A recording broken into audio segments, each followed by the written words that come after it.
సింపుల్‌గా చెప్పాలంటే అండి, ఈ సినిమా చూసిన తర్వాత మీకు నచ్చుతుందా? నచ్చదా? ఎన్ని 1000 కోట్లు చేస్తదా? నాకు తెలీదు. But what I experienced I can tell you and that's where I feel my responsibility లైస్. ఈ సినిమా స్క్రిప్ట్ ఫస్ట్ టైం చదివినప్పుడు గానీ, ఈ సినిమా ఫస్ట్ టైం సినిమా చూసినప్పుడు గానీ, నాకు త్వరగా ఎళ్లి మా నాన్నని పట్టుకొని అలా టైట్‌గా హగ్ చేద్దామని ఒక మూడొచ్చింది.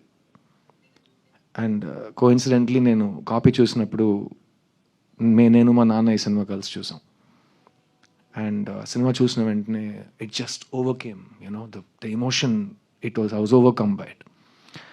అండ్ తెలుగు ప్రేక్షకులకి సిద్ధు గురించి ఎన్ని సార్లు ఎన్ని రకాల మాటలు చెప్పినా మొత్తం మీరే చేశారు అనే ఆ డైలాగ్ తెలుగు ప్రేక్షకులు నన్ను ఎప్పుడూ మర్చిపోనివ్వరు. అలాంటి ఒక తండ్రి కొడుకు రిలేషన్షిప్ మీరు బొమ్మరిల్లులో చూశారు.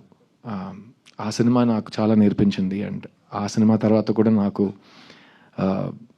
ఆల్ ఓవర్ ద వరల్డ్ తండ్రి కొడుకులు వచ్చి నాతో చెప్పారు వాళ్ళు ఎలా రిసీవ్ చేసుకున్నారని.